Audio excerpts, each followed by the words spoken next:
and welcome to the What to Read Next podcast. In this podcast, your host, Gloria Me, will invite a bookish guest to share their favorite book recommendation. If you share a passion for books and always looking for your next read, then join us. Welcome to your What to Read Next podcast. Today's bookish guest is Odette from Roman's Book Donkey Instagram account. Hi, Odette. Hi. So happy to have you here. Tell us a little bit about yourself. So, as you can probably tell from my accent, I'm not American. I live in Australia. I'm very close to turning 30, which, is a whole other thing in and of itself. And I love romance, like nobody's business. And you would like to buy a lot of romance, which is amazing to see on Instagram. So yeah. I have a very, very large collection, I won't lie. I love it. So as you mentioned, you're a romance reader. When did you start reading romance? So for me, I feel like, I've heard so many people who have said, they've started reading romance at, the age of 12. And I mean, I wish I was that clued on.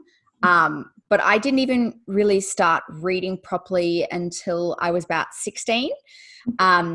And it was right when I should have been studying for all of my high school final exams. And I instead decided to read all 7 Harry Potter books. So I still managed to pass everything very well. Okay. But after that, I think it was the year after that, I picked up a Nora Roberts book. And that just changed my life. I was like, this is what I've been wanting to read all along. So I think I read about 30 of her books before I decided to maybe, venture out and read someone else for a change. Yeah. And from there, I've been hooked on romance ever since. I love it. I love that Nora Roberts was your gateway drug. Everyone has a gateway drug. Yes. Yeah, she's 100%. And I've always said she's my gateway drug. Yep, 100%. And I've heard that she's a lot of other people's gateway into romance as well. Yeah, I love it. I have yet to read a Nora Roberts book, so I will ask for recommendations. Yeah, I'm a recent romance reader. I didn't start reading romance until 2016. So oh, wow. 4 years now. So yeah. But you know what that means? That just means that you've got so much more to read. I mean, there's so many books that I would love to be able to read again for the first time. Mm-hmm. And I'm like, no, I can't do that, unfortunately. I know. So what do you love most about the genre? So for me, reading is very much an escape from the day-to-day. I mean, I read romance with breakfast. I read it at lunchtime. I read it before bed. And I love being wrapped up in a world that's not my own. And I'm 100% addicted to that happily ever after. When there's not that much, certainty in the world, I kind of crave that in my reading. And with romance, you're, for the most part, guaranteed that. Yeah, I love the fact that it's guaranteed. As someone who likes certain endings, I want to know that things are going to be okay. I think romance can give me that for me. It's just going to be okay. Everything's going to work out. Yeah, definitely. No matter the journey, no matter what happens, everything's going to be okay. Mm-hmm. All right, so now let's talk about romance tropes. What is your favorite romance trope? Okay, so I've got 2. So first one is marriage of convenience. I am an absolute sucker. I cannot tell you why, but if I read a blurb and it even hints to that, I'm like, yep, I'm there. I don't even care what the rest of the book is about. And you mostly see this trope in historical romances, but one of my favorite books is actually a contemporary romance by Susan Elizabeth Phillips called Kiss an Angel. And I read this book very early into romance and it has stayed in my mind the entire time. So the heroine is like a spoiled little rich girl and she gets arrested, I think for drunken behavior or something like that. And her dad goes to bail her out and he says that he'll only bail her out if she marries the man that he chooses. And he chooses this guy that works in a circus. Oh my God. Like, That's bananas. how? So she gets married to this guy who works in a circus, and he puts her to work straight away. And, you know, she's a spoilt little rich girl who's never worked a day in her life. And it's the thing that I love the most about the book is not just, you know, the romance of it, but how much of a journey the heroine makes to becoming a decent person. But yeah, one of my absolute favorites. And then my other favorite trope is Beauty and the Beast retellings. And I don't know if that comes from, you know, loving Beauty and the Beast, you know, the good old Disney movie as a child. But I mean, there's just something about like a scarred hero, you know, scarred both emotionally and physically. And you're like, I just want you to be happy. And I've got a slightly older recommendation for this one. So I read this one again early in my romance journey, and it stuck with me. And it's called The Dark One by Rhonda Thompson. And the heroine it's a historical romance. She's looking to escape her abusive stepbrother who is trying to sell her off to settle his debts. And she doesn't want a bar of that. So she approaches this guy who scares everyone in the ton. Like, everyone is scared of him.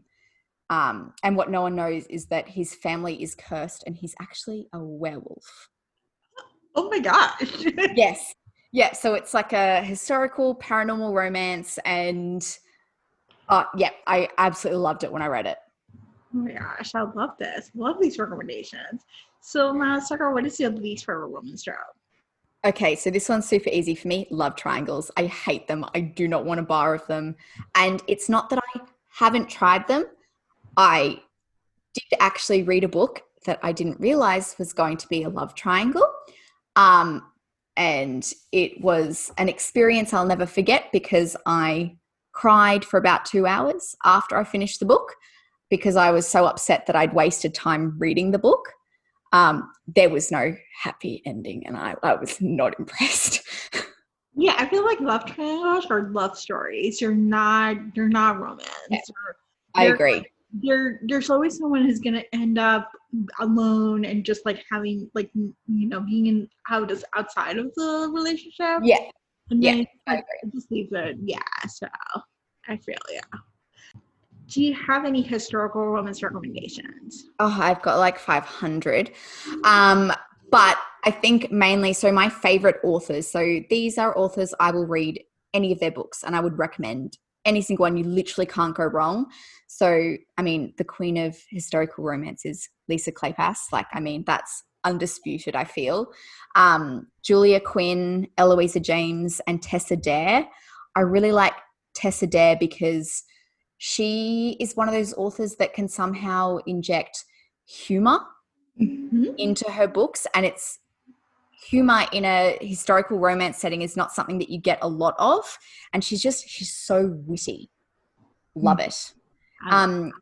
And the thing with historical romances for me is that I also love medieval romances.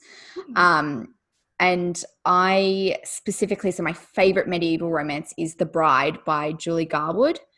And I've heard a lot of people started off like their romance journeys with Julie Garwood. For me, I discovered her last year, so I'm a late bloomer in those regards, but that book was incredible. Highly recommend. Okay, you're the second person mentioned The Bride today, so I think I need to pick it up.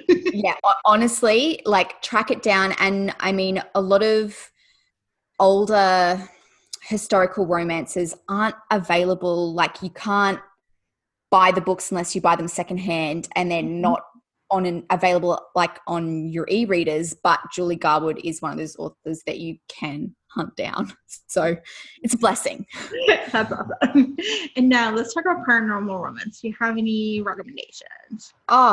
Yes. So paranormal and historicals are kind of like my two top favorites. And I think for me, that's because I love the world building. You know, it's not just about the romance. You've got this extra layer on top of everything else. So my favorite of all time paranormal romance book series is the Black Dagger Brotherhood from J.R. Ward. She is like a master. Like, I bow down to her. But you've also got the Immortals After Dark series by Kresley Cole. Mm-hmm. Absolutely incredible. And I think she does a good job of making paranormal that's like a little bit lighter, like it's not so dark and angsty. Mm-hmm. And then Lords of the Underworld by Gina Showalter. And she just released her latest book in that series about 2 months ago, I think. And it was fantastic. I love it. So, what other genres have you read that are some of your favorite books of this year? So, I mean, I mentioned that I love historical and paranormal, but I love contemporary. Sci-fi is like a new one kind of on the market. I'm seeing a lot more sci-fi romances lately. I think I just finished the Starbreaker by Amanda Boucher, which is the second book in her trilogy, which was awesome. And that ending like made me need book 3 straight away, which I don't even think she started. And I'm like, girl, I need you to hurry up with that. Yeah. And fantasy. And I mean, for me, I wish there was more fantasy romance in the world. And I'm not a fan of young adult or new adult. So I know that there's a lot of that in fantasy romance out there, but there's not a lot of adult fantasy romance. But I was lucky enough to find the Fantasyland series from Kristen Ashley. Mm-hmm. And that series has blown my mind like nothing else. Have you read them at all? Yeah, I've never read Kirsten Ashley, so I'm running on the baby romance reader. So. Okay, so I like these books are phenomenal. So I think there's 5 in the series. I've read 4 so far. Okay. I'm saving number 5 because I kind of don't want the series to end. Okay. But it's fantasy done in a way that you can understand because all of the heroines are like from our modern day world. Mm-hmm. And they go to sleep and they wake up in a land that's not their own. Like it's this complete fantasy land where they have doppelgangers. So the them from the other world has kind of wanted to swap. So you've got in book 1, the heroine wakes up 5 minutes before her wedding to this guy called the Dragon.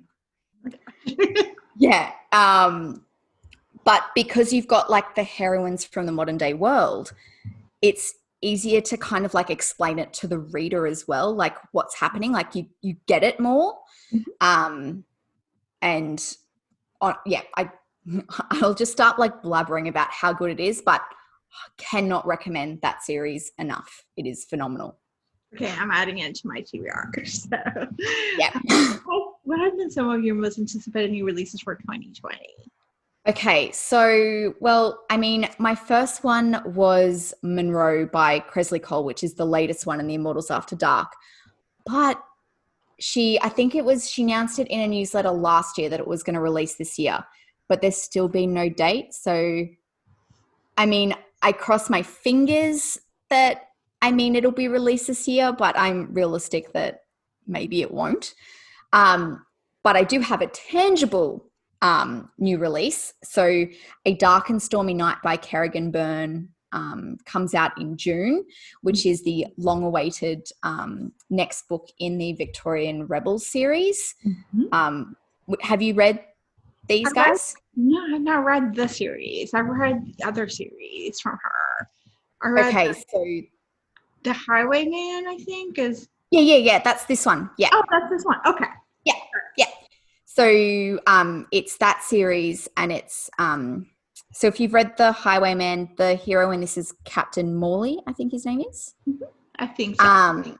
Yeah, and that comes out in June, and I won't lie, I just scored an advanced reader copy, and I'm like, want to like push everything else to the side so I can read this because I'm so desperate for it. So I'm interviewing Kerrigan for her September release, actually. So I was able to connect with her publicist to see if she can. That's amazing. I'm excited. So like, can I get an arc from that one? So maybe I'm going to put this one. So that's awesome. Yeah, no, super keen. Yeah. Awesome. So, which two books have you read in the past few months that you recommend? Okay, are you ready for this? Yes, I So, I think like these three books are literally books that I cannot stop talking about.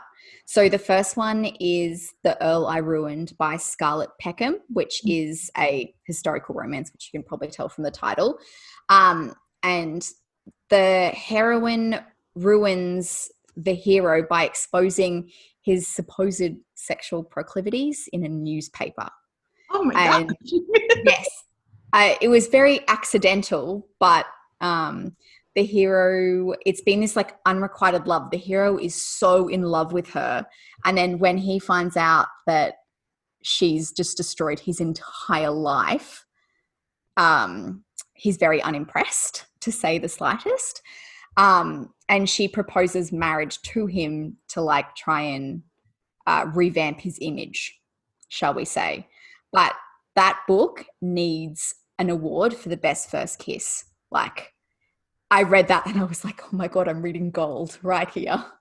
Oh, was the best. The next recommendation I have is Lord of Scoundrels by Loretta Chase, which is an oldie but a goodie, classic Beauty and the Beast retelling. Everyone has told me, why haven't I read this before? And I have no answer. I can't even excuse myself because that book is amazing. Have you read it? I read it and I have unpopular opinions. So I found the hero so whiny that I was like, I can't take him. Love the heroine, love her, but I want like to be the heroine. She's outspoken, she's quirky, she's fierce, doesn't let anyone get the best of her, and I find this very unusual, but she owns her emotions, where you don't see a lot of heroines do that. She takes ownership for everything, and I'm like, girl, I just want to be you. Yeah. Yeah. And then I've got a paranormal recommendation, which is Wolf Gone Wild by Juliet Cross. Yep. And I think one of the things that when I started reading this that made me really excited was it gave me early Cresley Cole vibes. Like, you know, it was a fun paranormal. It wasn't too dark or angsty. Mm-hmm. And the hero is a werewolf who can't shift, so he goes to a witch to help him. Mm-hmm. I read this, and it's like a great gateway paranormal story. I agree. Like, if you're never read paranormal, this is a good paranormal to read. Yeah, 100%. So what books have you read this month that you'd recommend? So I read Sarah McLean's new series, the new series, The Bird Knuckle Bastards. Yes. So I'm like binging on them right now. So I read the first one and I did not love it. So I was like, okay, it is what it is. It is fine. I was like looking for the villain. I was like expecting anyone to be like this horrible man. And I was like, oh, it's just fine. He's just like, he just wants grace. So then I read the second book and I was like, it's so much better. Like, I love Hattie. I love the whole, you know, sexual tension around it, the whole wanting to be a partner. So I really like that book. And now I'm diving into the third book to see the villain's redemption. Yeah. I mean, that's something in books a lot when you read about a villain, you're like, are you going to be a hero later on? Like, are you going to get redeemed? Yeah. Is it going to be good? Yeah, I love a good redemption story. Like, I root for those. I was like, you know, I don't want to hate you. I'm like, are you gonna be redeemed later on? So yeah, and it's like it's been hinted for books. I'm like, okay, I want to see your story now. So definitely. I don't see him as a horrible man. He just like the circumstances allow him to just be the way he is.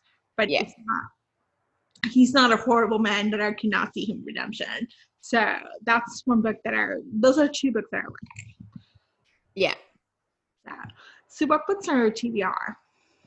Okay, so the first one is because I mentioned how much I love fantasy romance. Mm-hmm. So A Heart of Blood and Ashes by Milla Vane. Me too, I'm reading that. I'm really, really looking forward to that book, but it's where it's taking forever to get here. So I went to like my local like small bookstore and I was like, hey, can you order this in for me? Because I'd prefer to give my money to like a like a small business that's kind of struggling in these times. I'm like, look, but I mean, I ordered it like a month ago and I'm still waiting on a call for when it's going to come. So I'm slightly impatiently waiting that one. I've got, I really want to read Scarlett Peckham's new book, The Rakeess. I read that. It's really good. Yeah, I think it's so cool to have like a flip on, you know, that classic rake trope, because rakes are always the men. So I'm really, really keen to see how she did it. Did you like it? I did. I enjoyed it. I don't think it's for everyone. I loved it. It has a series of content warnings that you have to be aware of them, but she does a fantastic job. She just showcased, you know, what it's like to be a female rake, what is the double standard of like women, you know, who are sexually active as opposed to a man who's in the same position. He's celebrated and the woman is ruined. So it's really good. Yeah, I'm really, really looking forward to that. And I think she's also such a new arrival to the scene of historical romance, but has already like kind of, you know, put herself out there enough that people are taking notice. Yeah. Yeah. So that's awesome. Yes. Tell us what books are on your TBR. Oh, what books are on my TBR? So I have My Fake Rake by Eva Lee. Oh, yes. So I started reading it. I'm halfway through of it, but it was too good. It was like cutesy. Like I was like looking for a conflict, and I was like, "There's no conflict." So it's a perfect quarantine book, but I'm like, I wish there's more conflict. So I put it down, but I want to pick it up. And then Tessa Bailey's third book in the series, Tools of Engagement. Oh, yes. Lovers. So I'm hoping that I'm gonna like it. That series has been a hit and miss with me, so I'm like, I'm hoping this one will be good. So I haven't read any of them yet, but they're sitting on my shelves. I've got the first one, Fixer Up, just waiting to be read, but I have to admit I'm struggling a bit reading contemporary at the moment. Yeah, so. I think so too. I feel like for me, contemporary has been a hit or miss, and just during this quarantine, like I read some very good contemporaries, and then I've been like struggling with some other contemporaries and just picking some paranormal, and then some, you know, I just picked up White Hot by Alana Andrews. So I'm reading the Hidden Legacy series. So I'm like on book 2, and now I have to read them because it left me a cliffhanger. So that book is like the next one that I'm reading. So. I'm glad to know that it's kind of not just me that's struggling with contemporary at the moment, because I almost don't want to read them because I genuinely don't think I'm in the right frame of mind to be able to like read and review them like, you know, how I would be normally. So I'm picking them very sparsely. It really is. I think it's just like end of the world is happening, and I'm like, I kind of don't want to be in this world. Like I want to be transported to a historical time, or I want to be transported to an urban fantasy or paranormal world, or some world that I don't have to, that it doesn't reflect what's going on. And that I'm not going to get annoyed. They're like not practicing social distance, and they're kissing, they're hugging, they're touching each other. And you're like, social distance. Have you seen that Kylie Scott and there's another author, they have co-written a book about love during this pandemic? I saw that and I was like, it's too soon. I desperately want to read it, but I don't think I can read it now. But like, I'm 100% keen to see what comes of it. Yeah, I think I can read it maybe a year from now, where I'm just going to think about the good old days where I stayed at home. Yeah. But I'm like, so actually I had a question. What do you hope, you know, after major things happen, Mormons tend to do different things. Like many Mormons who tend to write like paranormal or historicals and what stuff. What do you hope like for Mormons community, like what kind of books do you think will come out of the quarantine, other than the quarantine, you know? The whole quarantine thing. I don't know. I think it's really interesting. So everyone's had like a lot more time on their hands. And it's really, really interesting to see. I've watched some like Instagram lives with certain authors, and like there are some authors that are saying like they can't write at the moment. Like they're completely blocked and they've got deadlines and there's nothing coming out. Whereas so I think that was Julia Quinn was saying she can't write at the moment. Oh my gosh. And then yeah, I know. But then the likes of Susan Elizabeth Phillips, who hasn't she's releasing a book this year. And I think that's the first book that she's released in about 4 or 5 years. And she was saying that she can't stop writing. Like she's got so much content coming out, it's not funny. So I think it's going to be really interesting even just to see the quantity of content that's coming out. But I'm hopeful that, you know, with more time means more writing. So lots of books coming out. I know. Hopefully we'll have more books. Hopefully we'll have like, you know, books that bring community or bring love and just good stuff. So Yep. Just give me that happily ever after, please, and thank you. Yes, and lots of it. Yeah. Tell us where we can find you online. So I am at Romance Book Chunky on Instagram and Goodreads, where I post all of my reviews. And I also do a post every Sunday on my Instagram called Sexy Series Sunday, where I recommend a new book series / old book series, which some people get very aggravated with me about because there are too many suggestions and it is hurting their bank account. I actually adore long series, and so I love your Sexy series because it actually gives me like new gateways to discover new authors, and I can actually dive into 10, 20, 15, whatever number of books it is. And you know what? I think it's also something where, you know, like on Goodreads, you can read blurbs for every single book, but there's nowhere really out there that summarizes what a series is actually about so that you want to start a series. I found that a lot. Because, you know, sometimes like I don't want to read just a book. I want to be, you know, part of a whole world. I want a series to read, but there's nowhere that really just recommends straight series or can summarize what the series is about. So this is my little help out in the world. Thank you for doing God's work and helping us, you know, feed our bank accounts into towards buying more books. Yeah. Awesome. Well, thank you, Odette, for being on the show. Thank you so much for having me, Laura. This has been a blast. If you enjoyed this podcast, feel free to share with friends, subscribe, or rate and review the show. This is the easiest way to support this podcast. Want to join a romance-loving community? Want weekly book recommendations, monthly author Q&As, and book recommendation meetups? Make new friends, then join our Patreon community. To sign up, please follow the links in the show notes. What to Read Next podcast is part of the Frolic Podcast Network.